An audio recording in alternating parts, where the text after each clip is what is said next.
Señores, en el Museo de la Casa Rosada se puede visitar la muestra Alfonsín por Alfonsín, donde se exhiben diversos objetos del primer presidente de la recuperación de la democracia donados por su familia.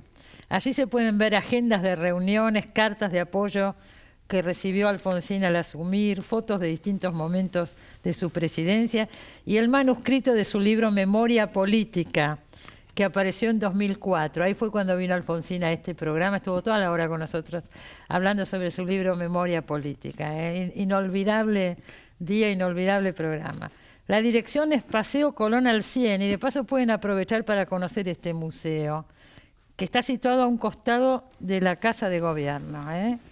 Vamos a hablar ahora de un tema que está muy bien tratado en este libro de Hugo Bauzá. Bienvenido, Hugo.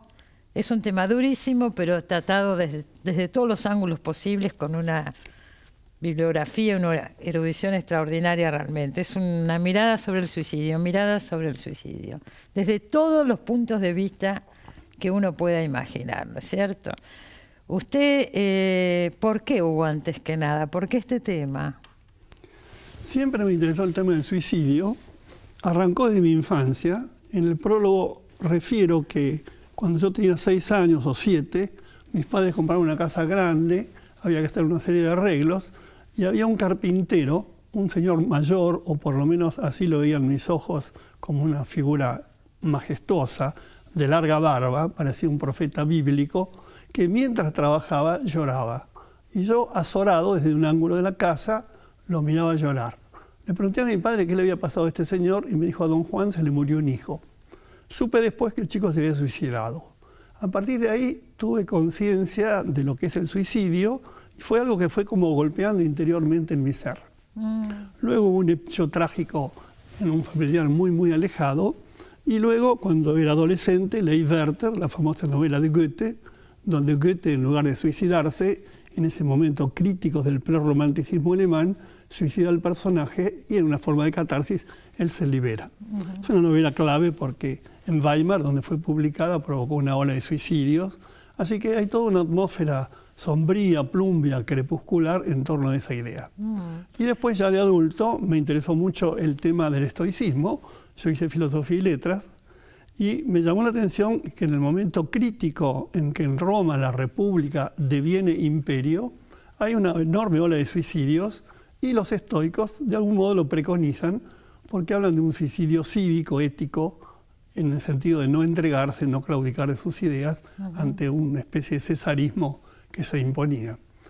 Así que esos serían los ingredientes básicos que me motivaron a estudiar el suicidio. O sea que, y eso está muy marcado en el libro, hay determinados acontecimientos o hechos o libros que inducen al suicidio. Bueno, hay momentos críticos en la historia de la cultura que han determinado suicidios. Por ejemplo, en el año del Gran Terror, en la URSS, cuando Stalin mandó sacrificar 700.000 personas, eso generó como una estampida crepuscular y hubo enorme ola de suicidios en Europa. Por ejemplo, un caso emblemático de eso fue la secretaria de Solzhenitsyn, quien se ahorcó, pero previo a ahorcarse entregó el manuscrito Gulag, que después fue publicado, donde allí el famoso novelista describe con patetismo lo que fueron los Gulag y los distintos momentos críticos. O en momentos de la Segunda Guerra, ante las atrocidades cometidas por los nazis y lo que sucedió en la Mitteleuropa cuando se desintegra el viejo mundo europeo, hay también una cantidad de suicidios. Casos emblemáticos, por ejemplo, el de Primo Levi, o el caso de Cesare Pavese, que se desarroja un tiro en un hotel de la ciudad de Torino, el Hotel Roma. Todavía en ese hotel conservan intacta la habitación donde Pavese pasó la noche trágica. La última noche. La última noche. Bueno, en la Argentina también tenemos escritores suicidas. Correcto. Varios, unos cuantos. Bueno, hay además un año emblemático. En los años 37-38 se registran 3 suicidios literarios. El de Horacio Quiroga, luego el de Lugones y luego el de Alfonsina Storni. Sí, usted lo cita en el libro. Está el discurso de Alfredo Palacios en ese momento, en el Congreso, ¿no? Correcto. Dice algo como, ¿qué está pasando en un país cuando de pronto los poetas se suicidan? Correcto. ¿No? un discurso famoso que pronunció en la Cámara Alta, aludiendo al momento crepuscular, ¿no? Sí. Ya de alguna manera eso está planteado en el caso de Leandro Alem, Sí, quien también se suicida en un coche Mateo yendo al Club del Progreso. Aún hoy en el Club del Progreso se conserva la mesa donde se colocó el ataúd y fue velado. Cambió la sede del Club del Progreso, Sí, ahora está en la sede actual. No, la calle ahora está en Sarmiento 1300 y pico. Sí, pero no fue ahí donde No, murió correcto, Alem, pero está la ¿no? mesa. Sí. Bueno, usted habla de que, antes que nada, el libro se llama Mirada sobre el suicidio. Antes que nada, diferencia dos tipos de suicidio, ¿no es cierto?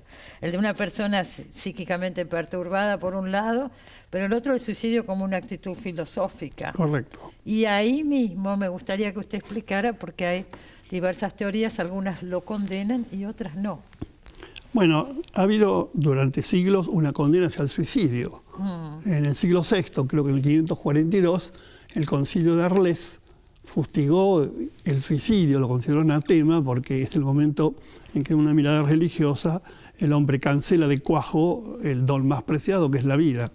Así que desde ese momento el suicidio fue un tema tabú, fue anatema. Incluso parecía que era un problema de orden social, que el suicidio de alguna manera tocaba a la familia. Así que a causa de que era un tema tabú, se desfiguraba la causa de las muertes de los suicidios. Había como un eufemismo, se hablaba de otro tipo de muerte. Incluso el Código Canónico Eclesiástico prohibía enterrar a los suicidas en Camposanto. Sí. Creo que en la tradición judía también los suicidas son enterrados de espalda a lo que sería el núcleo central del cementerio. De manera que el suicidio fue considerado en una época también como un problema de carácter social.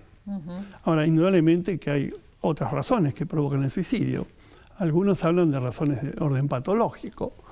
Hasta algunos psiquiatras, pero yo no me quiero aventurar en ese tema porque no es mi campo, hablan de un gen suicida.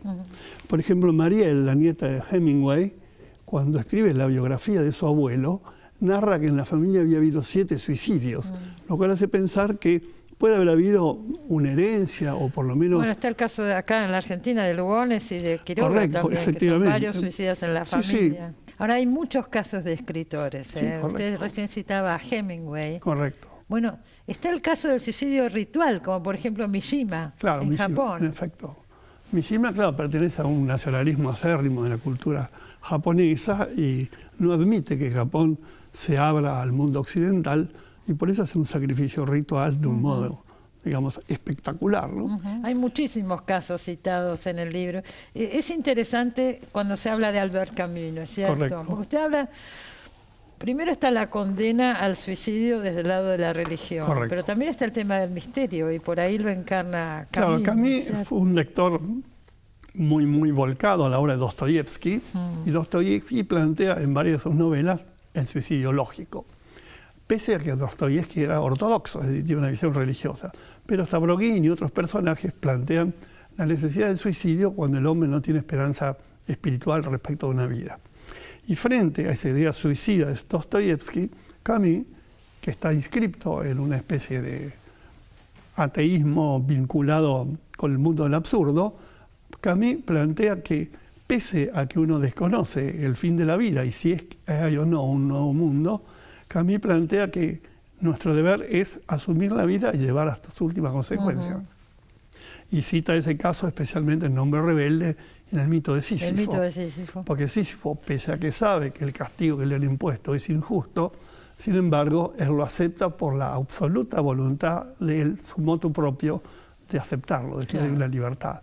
Y con ese ejercicio de la libertad, de la misma manera, Camus entiende que el hombre debe asumir deliberadamente el oficio de vivir.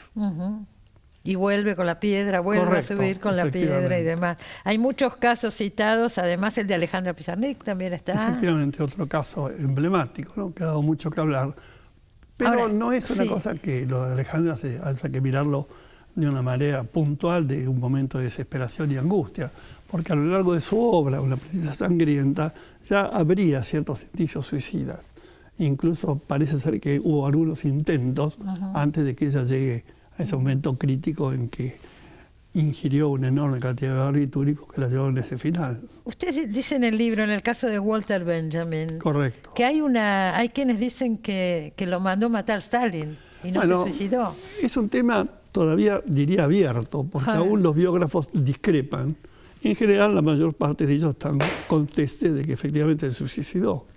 Él había escapado de una Alemania cruenta en un momento verdaderamente crítico, tuvo el apoyo de amigos como Adorno y Horkheimer, que le habían conseguido eventualmente una posición laboral en los Estados Unidos.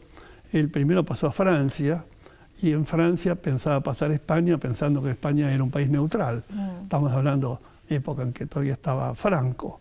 Y en Portbou se encontró en la frontera con que la visa que le permitiría potencialmente pasar a España había caducado. Y ahí optó por la muerte. Curiosamente o trágicamente, al otro día que ocurre esa situación crítica, se levantaron la posibilidad de las visas y él podría haber viajado. Al otro día. Sí. Todo el tiempo está hablando con mucho respeto y sabiendo que es un tema en el que no nos podemos meter porque hay un desconocimiento absoluto. ¿Qué lleva a una persona a tomar esta decisión? Pero cita que puede haber elementos, creo que dice Melanie Klein, cita algunos elementos que podrían influir. Por ejemplo, una pérdida temprana, y ahí estaría el caso de Virginia Woolf. Claro, Melanie Klein plantea algo muy profundo. Dice que una orfandad, especialmente la orfandad de madre, a temprana edad signa una huella verdaderamente grave y que en algunos casos puede haber determinado el suicidio. Caso de Virginia Woolf. Y algunos psicoanalistas, siguiendo la línea de Gaston Bachelard, plantean que el hecho de que Virginia Woolf se haya suicidado en un río, la vuelta al agua es simbólicamente la vuelta al seno materno. Es una necesidad de recuperar lo maternal. ¿Usted qué piensa de esas Es probable porque ha habido no solo este caso, sino muchos más que han pasado en el agua. En el agua. Bueno, ¿no? Alfonsina Storni. Correcto.